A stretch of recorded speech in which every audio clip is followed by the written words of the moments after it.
कैसे हैं आप सब। आप सभी का आपके अपने YouTube channel sociology with Sangeeta में मैं संगीता स्वागत करती हूं। और इस चैनल पे अभी हम लोग हमारा जो यूपी पीजीटी का सिलेबस है उसे टॉपिक वाइज और यूनिट वाइज कवर कर रहे हैं। और साथ ही साथ हम लोग प्रीवियस ईयर के क्वेश्चंस का सीरीज़ भी कर रहे हैं 2000 क्वेश्चंस का पूरे डिटेल्स एक्सप्लेनेशन में, जिससे कि क्या हो रहा है कि हम लोग थ्योरी को तो देख ही रहे हैं और साथ ही साथ प्रीवियस ईयर के क्वेश्चन से हमें एक बेसिक नॉलेज भी मिल जा रही है कि हमारा जो आने वाला एग्ज़ाम है वो किस प्रकार से होगा और उसमें कैसे क्वेश्चन पूछे जाते हैं। तो इसलिए आप सभी से रिक्वेस्ट है कि क्लास को लास्ट तक देखिए। अगर आपको क्लास से हेल्पफुल लगे तो अपने दोस्तों के बीच इसे ज़्यादा से ज़्यादा शेयर करें तथा मेरे चैनल पर नए हो तो प्लीज़ सब्सक्राइब करें। और एक बात मैं आपको बोलना चाहती हूँ कि ये जितने भी टॉपिक्स है ये मैंने बहुत ही मेहनत करके आपके पास लेकर आई हूँ, बहुत मेहनत से बनाई हूँ।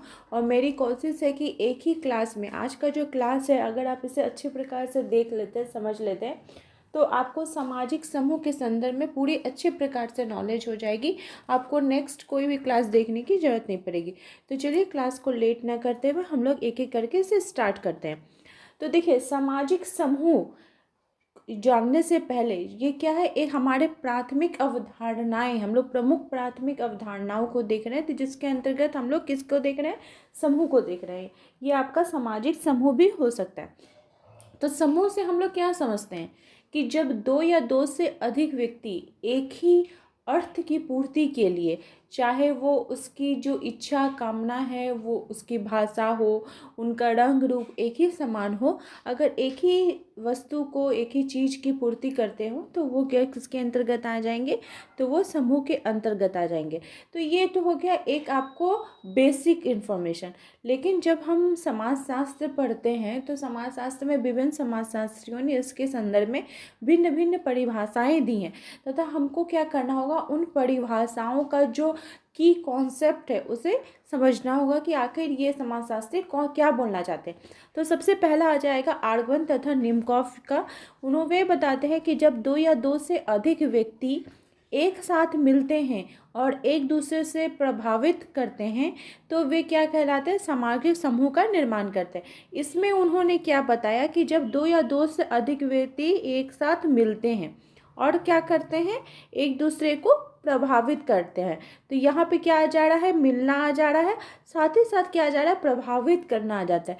तो ये दोनों चीज़ होगी, यानी हम लोग समाज में एक से अधिक व्यक्ति एक साथ आके मिल रहे हैं और हमारी जो क्रियाएं हैं, प्रतिक्रियाएं हैं, वो क्या कर रही, एक दूसरे को प्रभावित कर रही हैं। तो वो क्या कहलाएगा, सामाजिक समूह कहलाएगा। मैकआइवर ने बताया है कि सामाजिक समूह किसको बताते हैं वे, कि समूह से हमारा तात्पर्य मनुष्य के उस संकलन से है जो कि एक दूसरे के साथ सामाजिक संबंध स्थापित करता है। ये किसकी बात करते हैं, तो ये सामाजिक संबंधों की बात करते हैं कि जब हम जो व्यक्ति हैं, हमारा संबंध, हम जब एक साथ जमा होते हैं और जमा होने के बाद हमारे दूसरे व्यक्ति के साथ कोई रिलेशन बनता है, सोशल रिलेशन बनता है, तो वो क्या कहलाता है, वो समूह कहलाता है। ए स्मॉल जी ने बताया है कि समूह का अर्थ व्यक्तियों की किसी भी बड़ी या छोटी संस्था से है जिनके बीच इस प्रकार के संबंध हो कि उन्हें एक इकाई माना जाए। उन्होंने किस बात पर जोर दी है, तो एक इकाई के ऊपर जोर दी है कि इसमें जो व्यक्ति होती हैं या तो वो बड़ी संस्था के रूप में हो सकते हैं या छोटी संस्था के रूप में, लेकिन बड़ा या छोटा होना फैक्टर नहीं करता है। फैक्टर क्या करता है कि वो आपस में एक दूसरे के साथ एक इकाई के रूप में जुड़े हुए हैं। नेक्स्ट हमारे जो थिंकर है सापिर महोदय, वे बताते हैं कि समूह निर्माण इस तथ्य पर आधारित है कि कोई ना कोई स्वार्थ उस समूह के सदस्यों को एकता के सूत्र में बांधे रहता है। वो किसकी बात करते हैं, स्वार्थ की बात करते हैं कि जरूर उस समूह के अंतर्गत सदस्यों के बीच कोई स्वार्थ निहित होगा। वो स्वार्थ क्या कर रहा है, हमें एक दूसरे के साथ बांधे रहता है। गिलिन और गिलिन ने समूह के लिए व्यक्ति में परस्पर अर्थपूर्ण उत्तेजना एवं प्रत्युत्तर होना आवश्यक माना। उनके अनुसार जब हम एक दूसरे के साथ जुड़े हुए रहते हैं, एक दूसरे समूह को देखकर या एक दूसरे व्यक्ति को देखकर हमारे क्रिया प्रतिक्रियाएं करते हैं, उनको देखकर हम उत्तेजित होते हैं और उसके बदले कुछ हम प्रत्युत्तर देते हैं, ठीक है, हमारा जो काम होता है उसके बदले कोई हम अर्थपूर्ण काम करते हैं, तो वो क्या कहलाएगा, समूह कहलाएगा। फीचर महोदय जी बताते हैं कि समूह सामाजिक व्यक्तियों का परिचित रचित निरंतर समूह है जो समान लक्ष्यों की प्राप्ति हेतु आदर्शों एवं मूल्यों से बंधा हुआ होता है। यानी कि हम जिस समूह के सदस्य होते हैं उनके समूह के सदस्यों के बीच हम लोग परिचित होते हैं और हम उनके साथ निरंतर जुड़े रहते हैं और समान लक्ष्यों की पूर्ति करते हैं। किसकी पूर्ति करते हैं? तो समान लक्ष्यों की पूर्ति करते हैं। इसे क्या कहा जाता है? समूह कहा जाता है। तो उपरोक्त परिभाषाओं के आधार पर हम कह सकते हैं कि सामाजिक समूह की कौन कौन सी विशेषताएं हैं? एक से अधिक व्यक्ति का होना, अब व्यक्तिगत संपर्क होना उन समूह के सदस्यों के बीच, वे समान हित या स्वार्थ की पूर्ति करते हों, प्रत्यक्ष या अप्रत्यक्ष संपर्क के माध्यम से जुड़े हुए होते हैं, एक संस्थागत ढांचा होता है, एक स्वरूप ढांचा होता है जिसके सदस्य होते हैं, पारस्परिक जागरूक होते हैं और एक मूर्त रूप दिया जाता है कि हाँ ये मूर्त रूप हम देख सकते हैं। जैसे हमारे फैमिली का जो रिलेशन है, किसी के साथ आपको जो रिलेशन है उसको आप महसूस कर सकते हैं लेकिन वो सब देख नहीं सकते, लेकिन अगर हम कोई संस्था को समूह बनाते हैं तो वो देख सकते हैं और उसमें स्थायित्व की भावना होती है। आप ऐसे भी समझ सकते हैं कि अभी हम लोग क्या कर रहे हैं, यूपी पीजीटी की तैयारी कर रहे हैं, यूपी पीजीटी का एग्जाम दे रहे हैं, तो अगर हम लोग सब एक साथ मिल जाए, जो सोशियोलॉजी लेकर पढ़ रहे हैं वो अपने हित की रक्षा के लिए एक समूह बनाते हैं, एक ग्रुप बनाते हैं, व्हाट्सएप बनाते हैं, ठीक है, और वो एक दूसरे के साथ समान हितों की पूर्ति कर रहे हैं, तो वो किसके अंतर्गत आ जाएंगे? सामाजिक समूह के अंतर्गत आ जाएंगे। इसी के संदर्भ में विभिन्न समाजशास्त्रियों ने समूह निर्माण के विभिन्न तत्व बताए। जैसे गिटलर महोदय जी ने 2 प्रकार के तत्वों के बारे में बताया। पहला अंत पक्ष और दूसरा बाह्य पक्ष। अंत पक्ष जिसे देखा नहीं जा सकता है और बाह्य पक्ष जिसे कि हम देख सकते हैं, जैसे रिलेशन, हमारे फैमिली के मेंबर्स के बीच जो रिलेशन है वो अंत पक्ष के अंतर्गत आ जाएगा, क्योंकि हम उसको देख नहीं सकते, हम महसूस सिर्फ करते हैं। लेकिन जब वो कोई ग्रुप बन जाता है, कोई समूह बन जाता है, तो उसको हम क्या करें? देख सकते हैं, तो वो बाह्य पक्ष के अंतर्गत आ जाएगा। मर्टन महोदय जी ने 3 प्रकार के तत्वों के बारे में बताया है। 3 प्रकार के इसके एलिमेंट्स बताए, वे कौन कौन से हैं? 2 या 2 से अधिक लोग जो जहाँ भी होंगे वो समूह कहलाएगा, अंतःक्रिया उनके बीच चलती है और समूह के सदस्यों के बीच किस प्रकार की भावना पाई जाती है? तो हम की भावना पाई जाती है। हमारे नेक्स्ट जो थिंकर है वीड स्ट्रीट महोदय जी, उन्होंने 3 प्रकार के तत्वों के बारे में बात की है। चेतना, अंतःक्रिया और सामाजिक संगठन।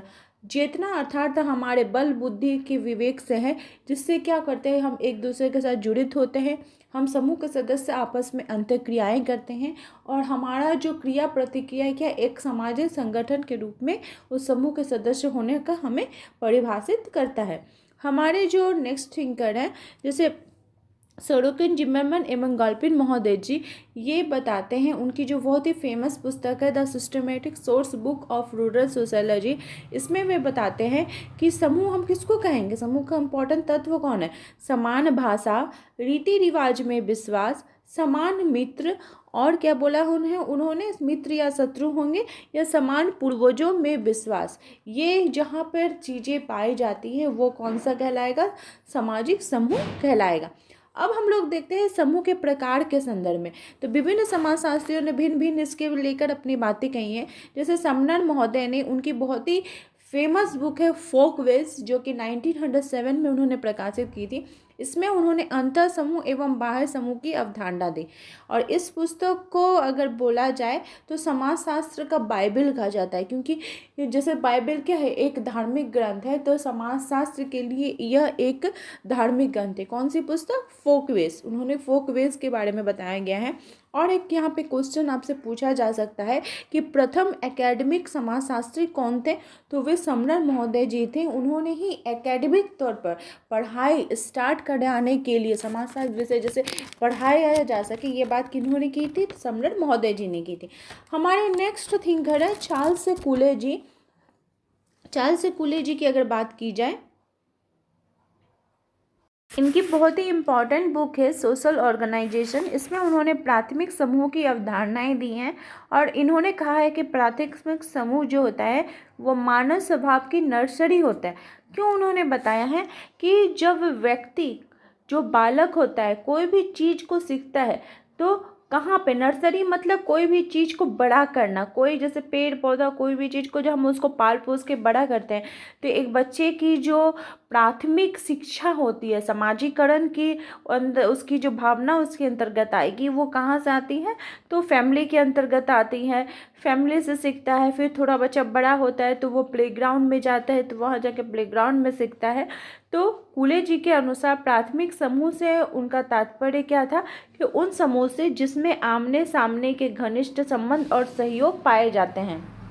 इस प्रकार का जो संबंध होता है, इसको संबंध को उन्होंने समूह के बारे में भागों में बांटा है और बांटने के बाद वे अनेक अर्थों में प्राथमिक बताए हैं, क्योंकि ये लोग क्या है, स्वभाव और आदर्श से मूलभूत रूप से एक दूसरे से जुड़े हुए होते हैं। और इस परिभाषा के आधार पर हम कह सकते हैं कि प्राथमिक समूह की 5 विशेषताएं, अगर हम 5 विशेषताओं को देखेंगे तो प्राथमिक समूह के बारे में जान सकते हैं। जैसे पहला, आमने सामने का संबंध, यानी कि हम जिस समूह के सदस्य हैं उनके बीच हम लोग का पर्सनल रिलेशंस रहेगा। हम समान उद्देश्यों की पूर्ति करते हैं क्योंकि हमारा उद्देश्य में समानता होती है। समूह के अंतर्गत स्थायित्व की भावना आएगी।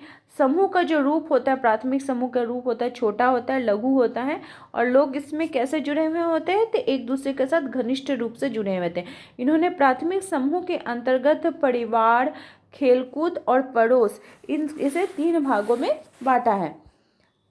हमारे जो कूले महोदय जी थे, उनका मानना था कि जो प्राथमिक समूह होता है वो सार्वभौमिक होता है और मानवीकरण का एजेंट का काम करता है। आप समाज के अंतर्गत कोई भी क्षेत्र ले लीजिएगा तो उसमें आपको समूह, प्राथमिक समूह देखने को मिलेंगे। हमारे नेक्स्ट जो थिंकर है वह है मैकइवर जी। मैकइवर जी ने 9 प्रकार के प्राथमिक समूह बताए हैं। वे कौन कौन से, हम लोग एक एक करके देख लेते हैं। परिवार, क्रीड़ा समूह, मित्र मंडली, साझेदारी समूह, अध्ययन समूह, गपशप समूह जिसे चैटिंग ग्रुप बोला जाता है, गैंग, नातेदारी समूह, जनजातीय परिषद। देखिए पहले क्या था कि जो परिवार, पड़ोस, स्कूल, इसको रखा गया था प्राथमिक समूह के अंतर्गत, लेकिन अभी क्या हो जा रहा है कि अभी हम लोग का जो वर्चुअल कम्युनिटी आने के कारण हम लोग एक दूसरे के साथ वर्चुअल रूप से भी बहुत ज़्यादा घनिष्ठ रूप से जुड़ रहे हैं। वो कौन से हो जाएंगे, तो वो हमारे फेसबुक के माध्यम हो गए, व्हाट्सएप के माध्यम हो गए। तो इसलिए इसको जो गपशप समूह यानी चैटिंग ग्रुप को भी प्राथमिक समूह के अंतर्गत ही रखा जाता है। और देखिए एग्जाम में कैसे क्वेश्चन आएंगे, आपको इसमें से दिया हुआ रहेगा और कुछ एक अलग रहेगा, तो बोलेगा इसमें से कौन सा प्राथमिक समूह नहीं है या फिर कौन सा प्राथमिक समूह है, उसको आपको चूज करके लिखना होगा। अब हमारा जो सेकंड पॉइंट है वो है द्वितीयक समूह। तो प्राथमिक समूह के विपरीत किंग्सले डेविस जी ने द्वितीयक समूह शब्द को बहुत ही ज़्यादा उसका प्रचलन किया था। और द्वितीयक समूह का जो आकार होता है वो आकार में बड़ा होता है। आमने सामने का घनिष्ठ संबंध इसमें नहीं पाया जाता है। ये किसी निश्चित उद्देश्यों की पूर्ति हेतु नहीं बनाए जाते, ये अलग अलग उद्देश्यों की पूर्ति हेतु बनाए जाते हैं। तो इसी के लिए के विभिन्न समाजशास्त्रियों ने अपनी अपनी इसमें बातें रखी हैं। जैसे बोगार्ट्स महोदय ने द्वितीय समूह को छुओ और जाओ की संज्ञा दी है। तात्पर्य कि जैसे द्वितीय समूह के जो सदस्य होते हैं किसी कारणवश दूसरे समूह के साथ जुड़ते हैं, अपना काम करते हैं और फिर उस समूह से निकल जाते हैं, तो उसको क्या बोला जाएगा, छुओ और जाओ समूह। जैसे मान लीजिए आप यूपी पीजीटी का आप एग्ज़ाम देने के लिए जा रहे हैं, तो आपको पीजीटी का एग्ज़ाम देना है, आप कोचिंग सेंटर ज्वाइन किए, कोचिंग सेंटर में गए, 2-3 महीना पढ़े, आपका उद्देश्य का पूर्ति हो गया, तो फिर तो आप उस समूह के सदस्य नहीं रहेंगे, आप समूह के सदस्य से बाहर होकर फिर किसी और ग्रुप में चले जाएंगे, आप लेक्चरर बन जाएंगे, आप टीचर बन जाएंगे, तो आप उस समूह का सदस्य बन जाएंगे। तो इस प्रकार का जो समूह होता है उसे छुओ और जाओ की संज्ञा किनके द्वारा दी गई है, तो बोगार्ट्स महोदय जी के द्वारा दी गई है। पीएच लैंडिस ने ऐसे समूह में घनिष्ठता की कमी के बारे में वे बात करते हैं और क्या बोलते हैं, जो शीत संसार, शीत मतलब ठंडा, ठंडा जो बहुत ज़्यादा उत्तेजनापूर्ण नहीं रहता है, बहुत ही ज़्यादा फास्ट नहीं रहता है, जिसके कारण उसे शीत संसार कहा गया है। आर्गबन तथा निमकॉफ के अनुसार जो समूह घनिष्ठता के अभाव वाले अनुभव को प्रदान करते हैं उसे द्वितीयक समूह कहा जाता है। चार्ल्स कूले ने द्वितीयक समूह को ऐसे समूह बताया है कि जहां घनिष्ठता का पूर्ण अभाव होता है और इन्हें आभासी प्राथमिक समूह भी कहा जा सकता है। सोरकर महोदय जी बताते हैं कि जहां संबंध संविदात्मक हो यानी कॉन्ट्रैक्ट रूप में होता है उसे द्वितीयक समूह कहा जाता है। ठीक है। जहाँ पे देखिए प्राथमिक समूह में घनिष्ठता की पाई जाती है, द्वितीयक समूह में दूर का रिलेशन पाया जाता है। अंतर समूह में हम क्या देखें कि जिसमें हम की भावना और निकट का संबंध होता है, जैसे हमारा मित्र मंडली हो गया, वो प्राथमिक समूह के अंतर्गत आ जाएगा। और द्वितीयक समूह यानी बाह्य समूह, जिसमें हम की भावना नहीं होती है, सहयोग एवं विरोध दोनों ही हो सकता है। और इसे वे समूह भी कहते हैं जो कि एक समुदाय लोग दूसरे समुदाय के लोग भी इसके अंतर्गत आ सकते हैं। अब हम लोग देखते हैं विभिन्न परिभाषाओं के आधार पर कि द्वितीयक जो समुदाय हमारा है उसकी कौन कौन सी विशेषताएं हैं। तो विशेषता क्या हो जाएगी इसकी? आकार में बड़ा, अप्रत्यक्ष संबंध, अवैयक्तिक संबंध, उद्देश्यों का विशेषीकरण, इसलिए किम्बल यंग ने द्वितीयक समूह को स्वार्थ समूह भी वे बताते हैं। जानबूझकर स्थापित किया गया औपचारिक इसमें संबंध पाया जाता है और यहाँ पर प्रतिस्पर्धा भी हमें देखने को मिलती है। तो देखिए विभिन्न समाजशास्त्रियों ने विभिन्न समूहों के प्रकारों के बारे में बताया है। तो यहाँ पे मैं नोट की हूँ, मैं अपना नोट्स को आपको दिखा दे रही हूँ। जैसे मैकइवर और पेज ने क्षेत्रीय समूह, हितों के प्रति चेतन समूह की बात की है। सैंडरसन ने ऐच्छिक, अनैच्छिक और प्रतिनिधित्व समूह की बात की है। गिडिंग्स महोदय जी वियोजन और सम्मिश्रित समूह की बात करते हैं। सीमेल महोदय लघु समूह और बृहद समूह की बात करते हैं। फीचर महोदय पारिवारिक समूह, शैक्षणिक समूह, धार्मिक समूह, आर्थिक समूह और मनोरंजनात्मक समूह की बात करते हैं। मोगार्ट्स महोदय औपचारिक समूह, अनौपचारिक समूह, मर्टन की बात करते हैं। मर्टन महोदय सदस्यता समूह और गैर सदस्यता समूह की बात करते हैं। वही वाटामोर अस्तित्व वाला समूह और भावनात्मक समूह की बात करते हैं। पारस्परिक समूह, अंकाई समूह की बात करते हैं। होम्स महोदय स्थायी अस्थायी समूह की बात करते हैं। टॉनिज महोदय जेमिन सॉफ्ट और गेसल सॉफ्ट की बात करते हैं। न्यूकॉम सकारात्मक समूह और नकारात्मक समूह की बात करते हैं। वीडस्टीड बहुसंख्यक समूह और अल्पसंख्यक समूह की बात करते हैं। सोरेकिन महोदय जी क्या बताते हैं? आपके सुपरिचित और संविदात्मक समूह। मर्डक महोदय रक्त संबंधी और विवाह संबंधी की बात करते हैं। एक और समूह है संदर्भ समूह। संदर्भ समूह का सर्वप्रथम प्रयोग इनके द्वारा किया गया था, हर्बर्ट हाइमन जी ने किया था, जो कि स्टाफुर की सापेक्षिक वंचना का सिद्धांत पर आधारित है।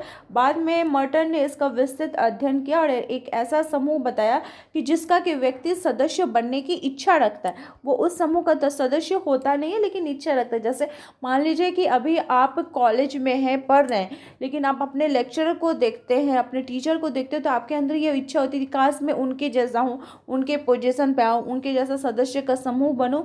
तो वो किसके अंतर्गत आ जाएगा? संदर्भ समूह के अंतर्गत आ जाएगा। तो आई होप आपको अच्छी प्रकार से समूह के संदर्भ में अच्छी प्रकार से जानकारी हासिल हो गई होगी। अगर आपको क्लास हेल्पफुल लगे तो प्लीज़ इसे लाइक करें, और अगर आपके कोई भी डाउट्स है तो प्लीज़ मुझे कमेंट करके बताएं, क्योंकि आपके साथ मेरा रिलेशन कमेंट के माध्यम से ही जुड़ता है। मेरे चैनल के साथ बने रहने के लिए आप सभी का धन्यवाद।